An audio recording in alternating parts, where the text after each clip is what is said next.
Assalamualaikum warahmatullahi wabarakatuh. Kembali lagi dengan saya Umi Suniar pada mata pelajaran matematika dengan materi pangkat, akar, dan logaritma. Pada pertemuan sebelumnya, kita telah membahas tentang pangkat dan bentuk akar. Nah, pada pertemuan ketiga ini, kita akan membahas tentang logaritma. Kita mulai dari definisi logaritma. Bila ada bilangan A, B, C, dan P yang merupakan bilangan real yang memiliki sifat A lebih besar dari 0, B lebih besar dari 0, P lebih besar dari 0, serta P tidak boleh sama dengan 1, yang artinya di sini bahwa A, B, P ini tidak boleh negatif ya, dan P tidak boleh sama dengan 1, maka berlaku jika P pangkat X sama dengan B, maka P log B itu sama dengan X. Jadi cara penyebutannya itu disebutkan duluan P-nya ya. Nah, P ini merupakan basis, sedangkan B merupakan bilangan pokok. Jadi kadang juga ada penulisan yang dalam matematika, penulisannya seperti ini. P log B. Jadi tergantung dari cara penulisannya. Di buku lebih sering menuliskan seperti ini. Jadi P-nya dituliskan di depan huruf L dalam bentuk pangkat. Tetapi karena di equation itu penulisannya seperti ini, maka bisa juga ditulis seperti ini. Nah, apabila ditemukan seperti ini, contohnya 2 log 8 sama dengan 3. Kenapa bisa hasilnya 3? Karena 2 pangkat 3 itu sama dengan 8. Jadi P ini adalah 2, kemudian X-nya itu adalah 3, dan B ini adalah 8. Jadi kalau 2 pangkat 3 itu kan sama dengan 8. Jadi kalau saya tuliskan di sini 2 log 8 itu sama saja 2 log 2 pangkat 3 ya. Maaf penulisannya agak kurang bagus. Nah, sama saja 2 log 2 pangkat 3 atau hasilnya sama dengan 3. Seperti itu. Oke, kita lanjutkan ke sifat-sifat logaritma.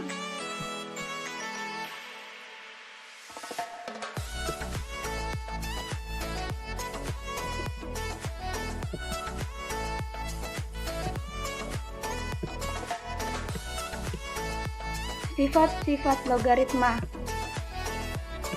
Yang pertama itu P log P itu hasilnya sama dengan 1. Jadi apabila basisnya sama dengan bilangan pokoknya, maka hasilnya sama dengan 1. Contohnya 2 log 2 hasilnya 1, 3 log 3, 4 log 4, dan seterusnya ya. Kemudian sifat yang kedua adalah P log A pangkat N hasilnya adalah N dikali P log A. Jadi pangkat dari N ini, pangkat dari A ini, yaitu N, dikedepankan atau dikasih ke depan. Jadinya adalah N log P log A. Contohnya, misalkan 2 log 5 pangkat 3. Hasilnya nanti adalah 3-nya ke depan. Jadinya 3 kali 2 log 5. Jadi pangkat dari bilangan pokok itu, apabila bilangan pokoknya berpangkat, maka pangkatnya dikasih ke depan. Nah, sifat berikutnya, apabila keduanya berpangkat, maksudnya basis dan bilangan pokoknya berpangkat, maka hasilnya dibuat dalam pecahan, dikedepankan dan dibuat dalam pecahan. Yang jadi pembilang adalah pangkat dari bilangan pokoknya, kemudian yang jadi penyebut adalah pangkat dari basisnya. Jadi yang N per M. Contohnya 2 pangkat 3 log 2 pangkat 4. Hasilnya adalah yang pangkat dari bilangan pokok dibagi, sorry ya, harusnya di sini 3. 4 per pangkat dari basis yaitu 3. Harusnya di sini 3 ya. Dikali 2 log 2. Kemudian sifat berikutnya adalah apabila kita menemukan perkalian, misalnya P log A kali B, kita tinggal pisahkan perkaliannya. Jadi di sini kali P log A ditambah P log B. Begitupun misal dalam contohnya. Jadi 6 itu hasil kali dari 2 kali 3.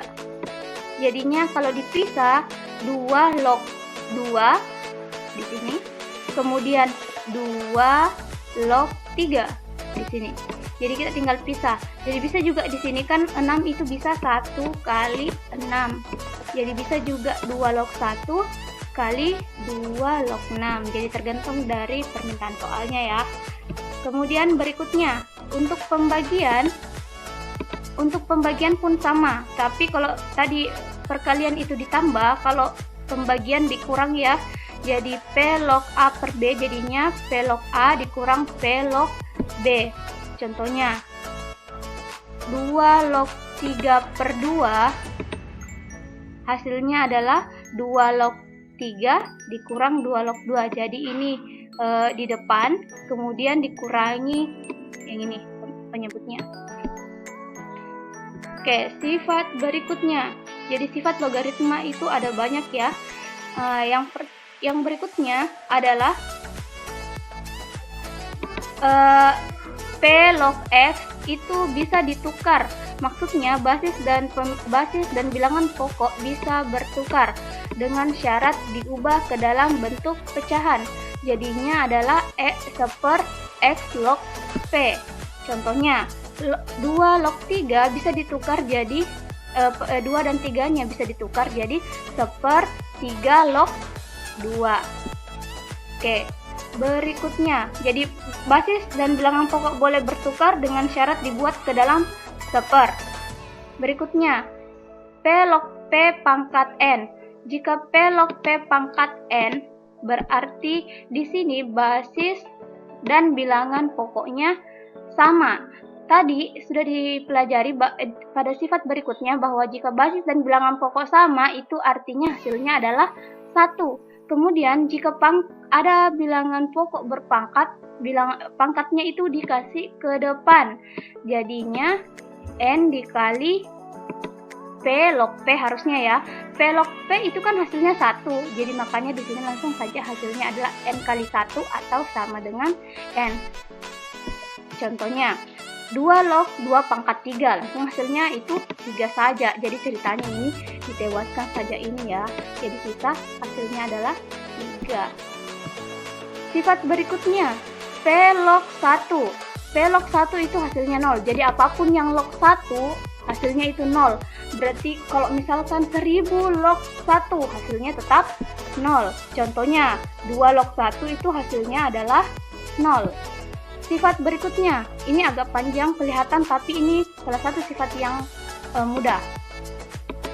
Misalnya P log A dikali A log B dikali B log C, hasilnya adalah P log C. Kenapa bisa? Kita tinggal menewaskan yang ini. Tinggal tewaskan. Jadi yang sama-sama seperti ini ditewaskan saja. Jadi sisa P log C. Jadi kita tinggal ambil ujung dengan ujung. Seperti itu. Jadi kalau misalkan 2 log 3 dikali 3 log 5 dikali 5 log 4, hasilnya kita ambil saja ujung dengan ujung. Ujungnya itu 2 log 4. Jadi yang tengah ini sudah tewas.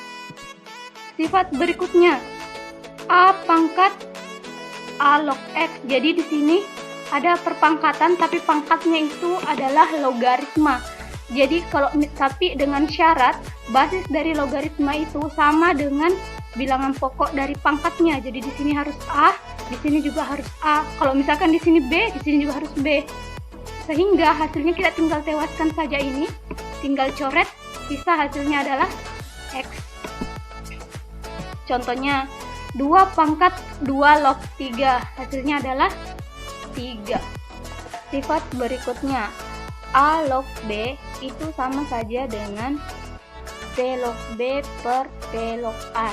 Jadi kita bisa ubah sebenarnya, kalau misalkan ada bentuk logaritma, kita bisa mengubahnya ke dalam bentuk lain. Jadi P-nya ini bergantung dari kebutuhan soalnya. Jadi kalau misalkan soalnya butuhnya basis 2, kita menggunakan P yang 2. Kalau misalkan soalnya membutuhkan basis 3, kita menggunakan P sama dengan 3. Contohnya, 3 log 5 bisa diubah menjadi 2 log 5 per 2 log 3. Jadi 2 ini bergantung dari kebutuhan soal, bisa diganti angka lain ya. Apabila soalnya membutuhkan misalkan basis 8, kita bisa menggunakan di sini 8 log 5 per 8 log 3 dengan syarat pembilan dan penyebut basisnya sama. Kemudian berikutnya adalah bilangan pokok itu harus di atas ya. Maksudnya bilangan pokok yang menjadi pembilang, kemudian basis menjadi penyebut. Berikutnya contoh dari penggunaan sifat-sifat tersebut. Pertama, ada 2 log 4 dikurang 2 log 6 ditambah 2 log 12. Nah, pada sifat-sifat awal tadi sudah dijelaskan bahwa apabila pengurangan itu dia sebenarnya berasal dari pembagian, kemudian penjumlahan dia berasal dari perkalian. Nah, kalau begitu karena basisnya semuanya sama, yaitu basis 2, maka kita bisa menggabungkan menjadi 1 di sini, sehingga untuk pengurangan kita ubah jadi pembagian, jadi 4/6, kemudian dikali, kenapa dikali? Karena di sini penjumlahan, dikali 12. Nah, hasilnya kita tinggal coret saja ini, 12 bagi 6 hasilnya 2, 4 kali 2 hasilnya 8. Nah, kenapa bisa hasilnya 3? Karena 2 log 8 itu sama saja 2 log 2 pangkat 3 ya. Jadi 2 log 2 pangkat 3. Ini bisa dicoret. Logaritma dengan 2 log 2-nya bisa dicoret, kemudian pangkatnya yang menjadi hasil. Kenapa dicoret? Karena 2 log 2 itu kan hasilnya 1. Jadi tidak terlalu mempengaruhi. Oke. Berikutnya 3 log 4 dikali 2 log 125 dikali 5 log 81.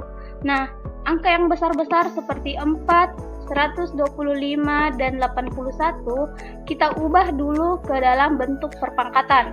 Jadi 4 diubah menjadi 2 pangkat 2, 125 diubah menjadi 5 pangkat 3, dan 81 diubah menjadi 3 pangkat 4. Kemudian pangkat dari bilangan pokok ini masing-masing dikeluarkan atau dikasih ke depannya, sama seperti sifat logaritma yang sudah dijelaskan sebelumnya. Jadi pangkat dari bilangan pokok itu bisa dikasih ke depan, sehingga hasilnya seperti ini. 2 dikali 3 kali 4 itu dari pangkat bilangan pokoknya, hasil kalinya di sini. Kemudian sisa 3 log 2, 2 log 5 di sini, kemudian 5 log 3. Nah, ada yang sifat yang tentang perkalian tadi. Kalau misalkan di sini bilangan pokok dan basis di sini sama, bisa dicoret. Ini juga bisa dicoret. Dan yang tersisa itu adalah yang awal dengan yang akhir. Jadi sisa 3 log 3. Kemudian jadi hasilnya seperti ini ya.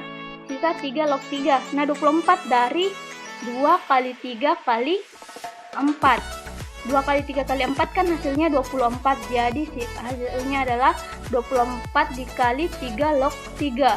3 log 3 basis dan bilangan pokok yang sama, artinya hasilnya adalah 1. Jadi 24 kali 1 hasilnya 24 ya.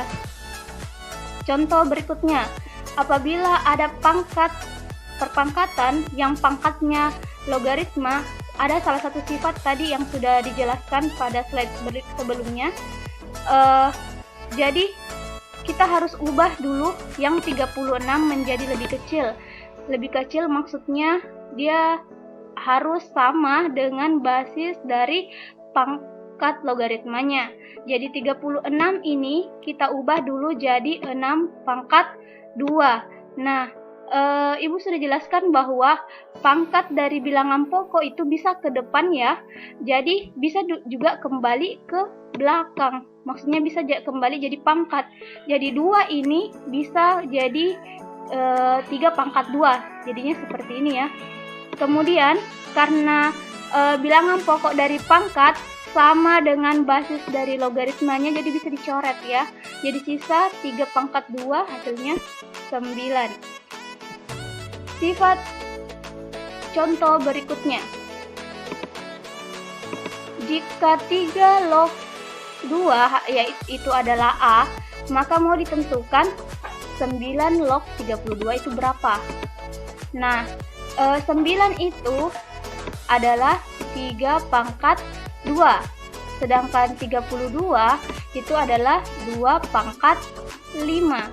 Sehingga kita bisa menggunakan salah satu sifat logaritma, yaitu apabila bilangan pokok dan basis berpangkat, maka harus bisa diubah dengan cara membuat pangkat dari masing-masing basis dan bilangan pokoknya ke depan, kemudian dalam bentuk pecahan.